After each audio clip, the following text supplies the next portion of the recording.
And when you use images, mix things up.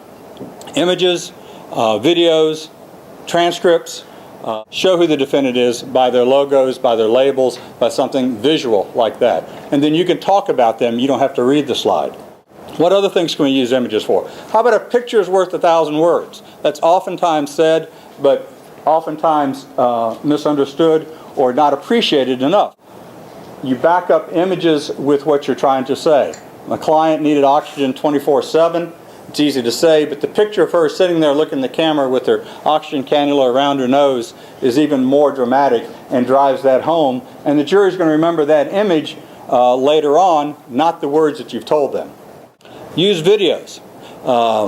Videos are, especially in closing, you can pick out snippets. You don't have to show the whole video, and show what you want to establish. Especially if you're doing a case that lasts many weeks or even a few months, then you have to remind the jury what was said earlier. You don't have the videos, so the transcripts are very useful in that regard. If you stand there and read it, it's not too good. If you put a bunch of words up there, you're going to make them go to sleep, so you've got to be very judicious in your use of the transcripts. Use animations, cartoons, something to liven it up. But you can make specialized ones to suit your case. Remember, more is not better, especially when you're doing PowerPoints. It's not the number of slides you have, the number of words you have, the number of colors you use. And the third point I'd share with you, in your PowerPoints, use a blank screen from time to time. You've got a valve case, go pick up the valve. You should have one in trial. Go pick up the piece of insulation. If you don't decide not to use a PowerPoint, you can still use videos. Show the jury during your closing. Show them a clip of a video and then go back to your oration. Show them photographs that you've got. Use your poster boards. And I have an easel in every case. I start out, I use it doing voir dire. I use it with every witness. I go back in closings, and I'll go back to and I label who the witness is when I'm writing things on there. And I go back during closing, even though I've got my PowerPoints, I go back to the easel and says, you remember when the witness said this? And they remember that I wrote it down and they heard it, and I couldn't misrepresent when I wrote it because they were listening to me when I did it. I did it all in front of them. And it's a very powerful way to remind the jury what the testimony was.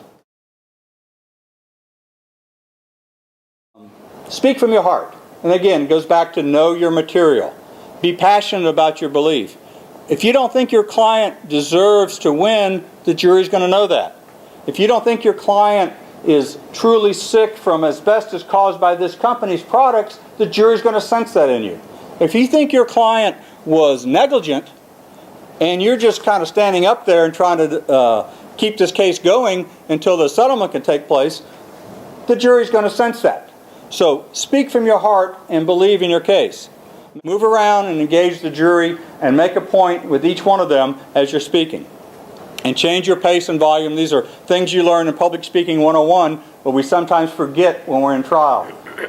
I don't like walking up in closing and spending 5 minutes saying, if it please the court and the court reporter and the bailiff and the ladies and gentlemen of the jury, thank you for your time in being here.